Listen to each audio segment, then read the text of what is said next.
السلام علیکم ناظرین، امید ہے کہ آپ لوگ خیریت سے ہوں گے۔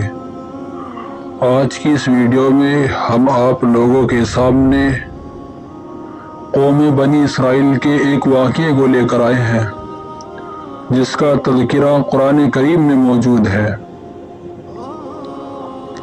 واقعہ کچھ یوں ہے کہ بنی اسرائیل کی ایک بستی جو سمندر کے کنارے آباد تھی، پانی کی لہریں ان کی زندگی کا حصہ تھی اور روزی مچھلیوں سے وابستہ تھی۔ اللہ نے ان لوگوں کو خاص ہدایت دی تھی کہ ہفتے کے دن یعنی سیٹرڈے کو کوئی کاروبار، شکار یا دنیاوی کام نہ کریں۔ یہ دن صرف عبادت کے لیے مقرر تھا تاکہ وہ اپنے دل کو دنیا سے ہٹا کر رب سے جوڑیں۔ مگر وقت گزرنے کے ساتھ ساتھ ان کے دلوں میں دنیا کی محبت، مال کی حریص اور نفس کی پیروی آ گئی۔ اللہ نے ان کے دلوں کو آزمایا۔ ہفتے کے دن وہ مچھلیاں ساحل کے قریب آ جاتی، پانی کی سطح پر تیرتی، گویا دعوت دے رہی ہوں کہ آؤ ہمیں پکڑ لو، اور باقی دنوں میں وہ مچھلیاں غائب ہو جاتی جیسے کوئی چھین لے۔ اس آزمائش کے دوران ان میں سے کچھ لوگ چالاک بننے لگے۔ انہوں نے ہفتے کے دن پانی میں جال بچھا دیے مگر ہاتھ نہ لگایا، اور پھر اتوار کو جا کر ان جالوں سے مچھلیاں نکال لیتے۔ ظاہری طور پر تو انہوں نے اللہ کے حکم کی نافرمانی نہیں کی، لیکن حقیقت میں وہ اللہ کو چالاکی سے دھوکہ دینے کی کوشش کر رہے تھے۔ مگر کہ انسان اللہ کو دھوکہ دے سکتا ہے؟ کیا وہ جس نے دل کے وسوسے بھی سن لیے، اس کے حکم سے کھیل ممکن ہے؟ ان کے درمیان کچھ ایسے لوگ بھی تھے جو نیکی کا حکم دیتے اور سمجھاتے تھے۔ وہ دن رات کہتے، اللہ سے ڈرو، یہ کیا کر رہے ہو؟ تم اللہ کے حکم کے ساتھ کھیل کھیل رہے ہو۔ مگر نافرمان ہنستے، طنز کرتے اور کہتے، تم کیوں ہمیں بار بار سمجھاتے ہو؟ کوئی فرق نہیں پڑے گا، اور اگر اللہ کا عذاب آیا تو ہم سب ایک جیسے ہوں گے۔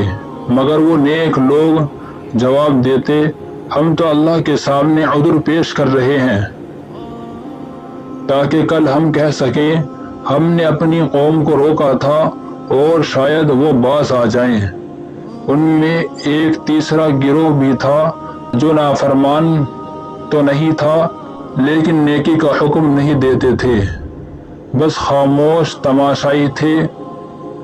وہ خود کو محفوظ سمجھتے تھے کہ ہم نہ گناہ کر رہے ہیں اور نہ روک رہے ہیں، مگر وہ بھول گئے کہ جب گناہ کھلم کھلا ہو اور نیکی کا حکم نہ دیا جائے تو خاموشی بھی جرم ہے۔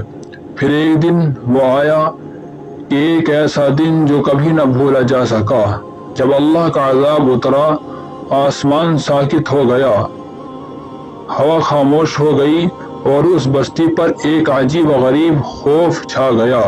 جب لوگ صبح اٹھے تو وہ نافرمان لوگ جو کل تک ہنستے تھے، جال پھیلائے بیٹھے تھے، اپنے گھروں میں شور مچاتے تھے، آج ان کے چہروں پر وحشت تھی، ہاتھ پاؤں بدلے ہوئے، آوازیں جانوروں کی اور حرکتیں غیر انسانی۔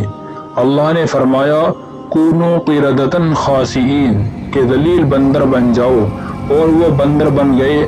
ان کے جسم تو وہی تھے مگر شعور چھین لیا گیا، زبان چھین لی گئی، عزت چھین لی گئی، صرف ذلت رہ گئی۔ وہ اپنی ہی اولاد، اپنے ہی گھروں اور اپنی ہی بستیوں میں جانوروں کی طرح رینگتے پھرتے، چیختے چلاتے اور دیکھتے کہ وہ کیا تھے اور کیا ہو گئے۔ باقی لوگ جو نیکی کا حکم دیتے تھے وہ بچا لیے گئے، اور وہ جو خاموشی تماشا دیکھتے تھے ان کے بارے میں مفسرین کا اختلاف ہے۔ کچھ کہتے ہیں کہ وہ بھی بچ گئے اور کچھ کہتے ہیں کہ وہ بھی مبتلا ہوئے کیونکہ انہوں نے ظلم کو روکا نہیں۔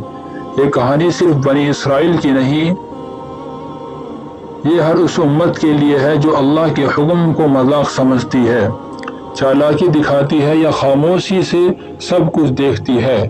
یہ کہانی ہمیں یہ سکھاتی ہے کہ صرف گناہ نہیں بلکہ نیکی سے روکنے میں ناکامی بھی عذاب کا سبب بن سکتی ہے۔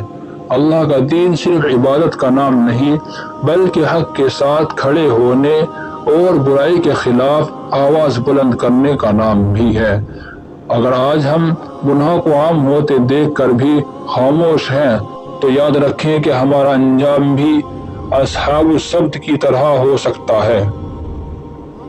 اللہ تعالیٰ سے دعا ہے کہ اللہ تعالیٰ ہمیں بھی اور آپ کو بھی اپنے تمام تر احکاموں پر عمل کرنے والا بنائے اور اپنے عذاب سے محفوظ فرمائے، آمین یا رب العالمین۔ ناظرین، یہ تھا قوم بنی اسرائیل کا واقعہ۔ امید ہے کہ یہ ویڈیو آپ کو پسند آئی ہوگی۔ ناظرین، اسی طرح کی قرآنی واقعات اور اسلامی واقعات والی ویڈیوز کے لیے ہمارے چینل کو سبسکرائب کریں اور ویڈیو کو لائک کریں۔